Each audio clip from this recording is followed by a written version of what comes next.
पर भी लगाने के लिए जो हमने बोल दिया, घरों पर सोलर लगाया जाएगा। अब मैं कुछ नई घोषणाएं करता हूं। राज्य में नौकरी के लिए आयोजित होने वाली प्रारंभिक प्रतियोगिता परीक्षाओं में परीक्षा शुल्क को घटाकर मात्र 100 रुपये कर दिया जाएगा तथा मुख्य परीक्षा में कोई परीक्षा शुल्क नहीं लिया जाएगा।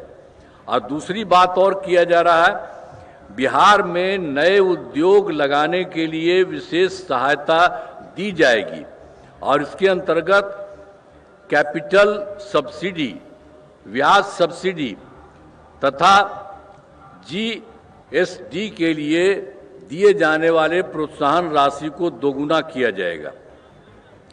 फिर और उसके बाद उद्योग लगाने के लिए सभी जिलों में जमीन की व्यवस्था की जाएगी तथा ज़्यादा रोजगार देने वाले उद्योगों को मुफ्त में जमीन दी जाएगी।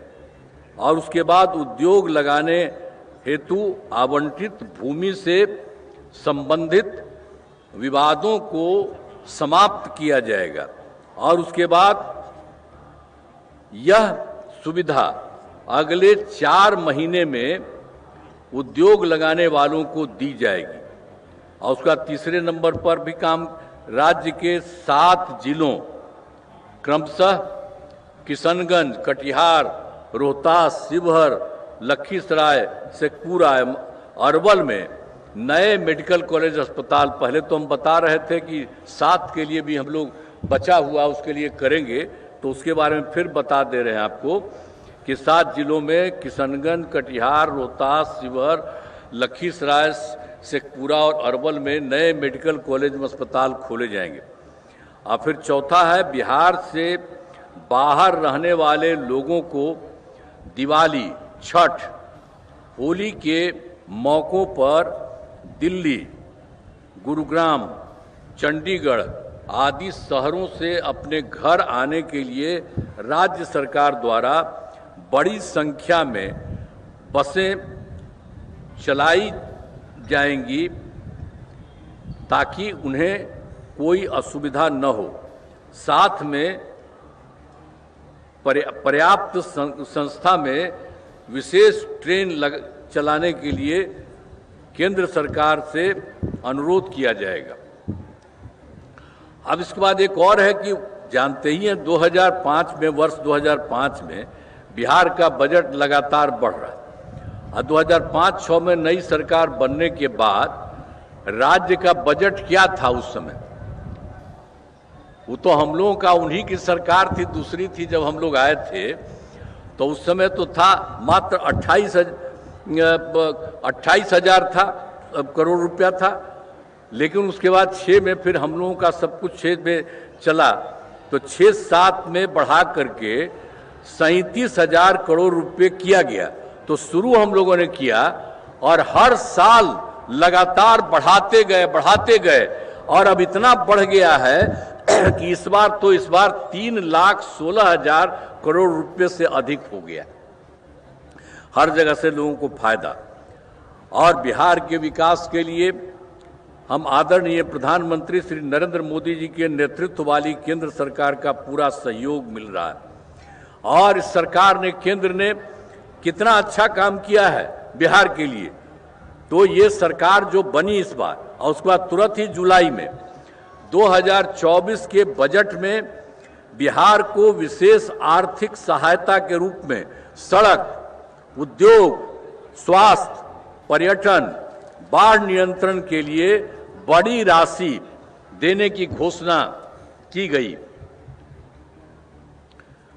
और उसके बाद फरवरी 2025 के बजट में बिहार में मखाना बोर्ड की स्थापना, ग्रीनफील्ड एयरपोर्ट की स्थापना, पश्चिमी कोसी नहर के लिए वित्तीय सहायता और राष्ट्रीय स्तर के खाद्य प्रसंस्करण संस्थान की स्थापना एवं पटना IIT के विस्तार की घोषणा की गई। तो पहले तो 24 में कर दिया और उसके बाद फिर इन्होंने, केंद्र सरकार ने 25 में भी कर दिया। और इसके बाद फिर अभी हाल में काम और हुआ केंद्र सरकार द्वारा वर्ष 2018 से, और उसमें तो कुछ ही राज्यों में खेलो इंडिया यूथ गेम्स का आयोजन किया गया था, लेकिन उन्होंने बिहार के लिए भी किया है। इस वर्ष खेलो इंडिया यूथ गेम्स 2005 के आयोजन का जिम्मा बिहार को मिला, जो गौरव की बात है। और हम बताना चाहते हैं कि इन खेलों का आयोजन बहुत अच्छे ढंग से किया गया है। हाल ही में, और उसके अलावे तो और भी बहुत अच्छा काम किया है केंद्र सरकार ने। जाति आधारित गणना कराने का निर्णय लिया, जो बहुत ही अच्छा चीज है।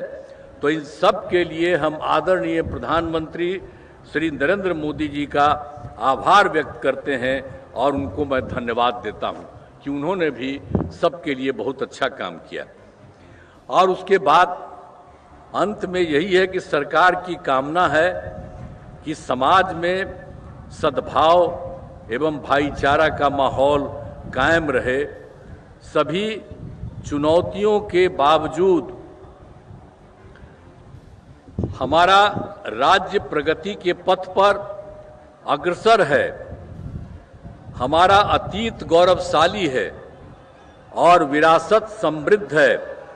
हम इसी ऊंचाई को फिर से प्राप्त करना चाहते हैं।